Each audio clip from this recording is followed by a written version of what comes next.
할렐루야. 좋은 하루를 허락하신 우리 하나님을 찬양하고 감사드립니다. 여러분이 계신 곳에서 평안과 또 건강과 또 감사와 은혜가 넘치는 복된 하루만 되시기를 예수의 이름으로 축원합니다. 어제에 이어서 오늘 저는 느헤미야 15번째 시간의 말씀을 여러분들과 함께 묵상하고 전해드리려고 합니다.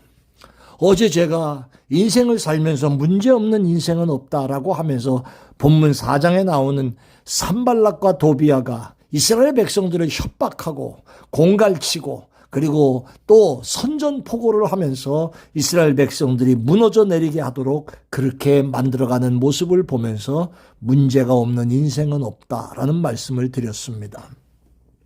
그러면 오늘 본문 말씀 속에서 느헤미야가 이 다가온 문제를 어떻게 해결할 수 있었는가 하는 사실을 몇 가지를 좀 살펴보려고 합니다.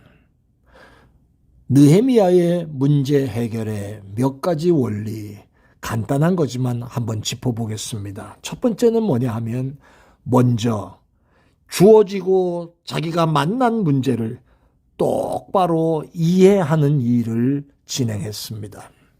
4장 14절의 말씀 보니까 이런 말씀이 써져 있습니다. 내가 돌아본 후에 일어나서 귀족들과 민장들과 남은 백성들에게 말하기를 이란 말을 썼습니다. 돌아본 후에 일어나서라는 말입니다.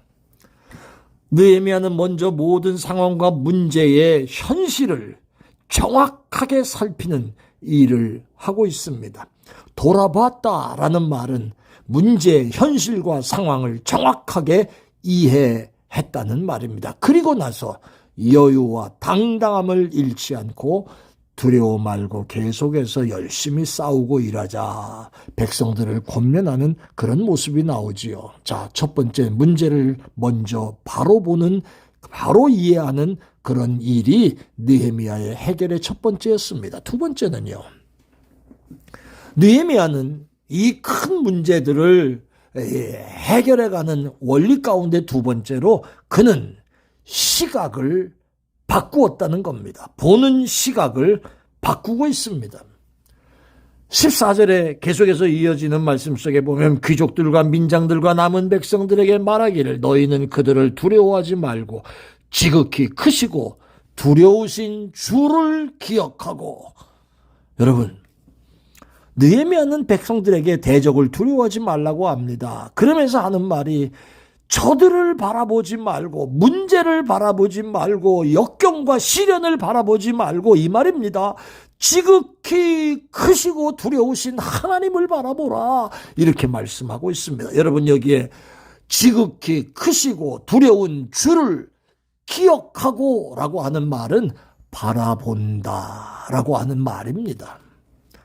한마디로 느헤미야는 문제를 문제로 보지 않고 그 문제를 축복으로 바꾸어 주실 하나님을 바라보는 시각을 가졌다는 겁니다. 그래서 저는 두 번째로 느헤미야의 이 문제 해결의 두 번째 원리가 보는 시각을 바꾸었다. 사랑하는 여러분, 이 일 때문에 죽겠어, 힘들어, 괴로워, 그래서 안 돼, 피곤해, 못해 이런 모습으로 주저앉을 수밖에 없는 그 시각을 하나님이 이렇게 내게 시각을 주신 것은 이 일을 통해서 내가 잘 이겨내게 하신 일도 아니라 이겨내게 하신 이후엔 더 놀라운 축복을 내게 주시려고 준비하고 계시는 거다. 하나님의 시각을 바라보는 그런 모습으로 바꾸고 살고 있는 이 느헤미야의 시각이 여러분들과 저의 시각이 될 수 있기를 바랍니다. 세 번째는요. 느헤미야는 간절히 기도하고 있지요. 9절의 말씀 속에 산발락과 도비아 같은 사람들이 협박하고 백성들이 전부 주저앉아갖고 우리는 이제 끝났나 보다 절망하고 그렇지 뭐 우리가 뭘 할 수 있겠어 좌절하고 포기하던 그때 그 모습을 보면서 4장 9절에 우리가 하나님께 기도하며 하나님께 기도하며 라는 말을 했습니다. 예, 문제를 바로 보는 거 중요합니다.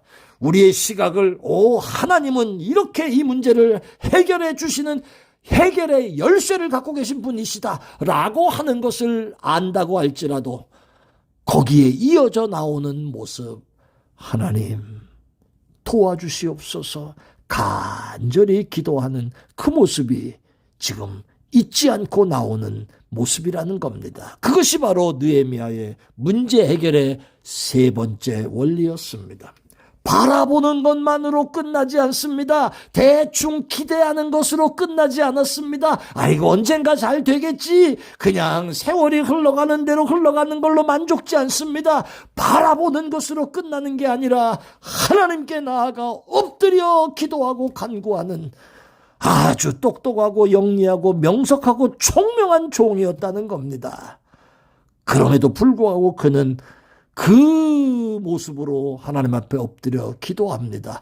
그랬을 때 하나님께서 느헤미야에게 해답의 열쇠를 주시는 것을 보게 됩니다. 승리의 길을 열어주시고 산발락과 도비아가 아무것도 아닌 것을 만방에 보여주는 승리자, 진정한 승자가 되도록 하나님이 복 주시고 있다는 겁니다.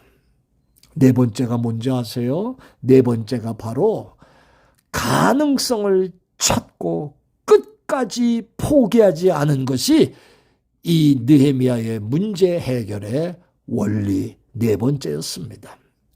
4장 21절부터 23절에 보니까 우리가 이같이 역사하는데 무리의 절반은 동틀 때부터 별이 나기까지 창을 잡고 파수하겠고 낮에는 일하고. 여러분, 오늘 이 21절부터 23절 말씀 속에 이 이스라엘 백성들이 지금 일하는 모습이 지금 나옵니다. 일하면서 창을 잡은 사람들 경계를 게을리하지 않았다는 그 말이고요. 그리고 일하는 사람들도 예루살렘 안에서 함께 자면서 밤에는 파수하고 낮에는 일하고 이런 모습으로 옷을 벗지 아니하고 물을 기르러 갈 때도 기계를 잡았다. 일하는 도구를 잡고 창을 잡고 파수하면서 일하는 최선을 다한 모습을 지금 보여주고 있다는 그 내용입니다. 얼마나 열심히 최선을 다합니까? 밤에도 일하고 낮에도 일하고 한쪽은 성을 쌓고 한쪽은 창칼을 들고 파수하면서 끝까지 포기하지 않고 나갑니다. 가능성을 향해 정면 돌파를 하면서 하나님이 주시는 힘을 믿고 끝까지 포기하지 않고 최선을 다합니다. 52일 만에 느헤미야는 기적적인 승리를 이루어내고 있습니다. 사랑하는 여러분, 저는 이 말씀으로 오늘 말씀을 맺으려고 합니다. 이렇게 수고하고 힘쓰며 애썼던 느헤미야의 모습의 마지막 바로 이렇게 말씀을 드립니다. 예, 큰 최종적인 결론으로 모든 것을 하나님께 맡겼고 모든 것이 하나님의 뜻대로 이루어지도록 진행되었으며 느헤미야는 기도로 구하고 자기가 해야 할 일을 최선을 다해서 진행하였을 뿐이다 라고 하는 그 모습이 4장을 통해서 보는 느헤미야의 문제 해결의 모습이었습니다.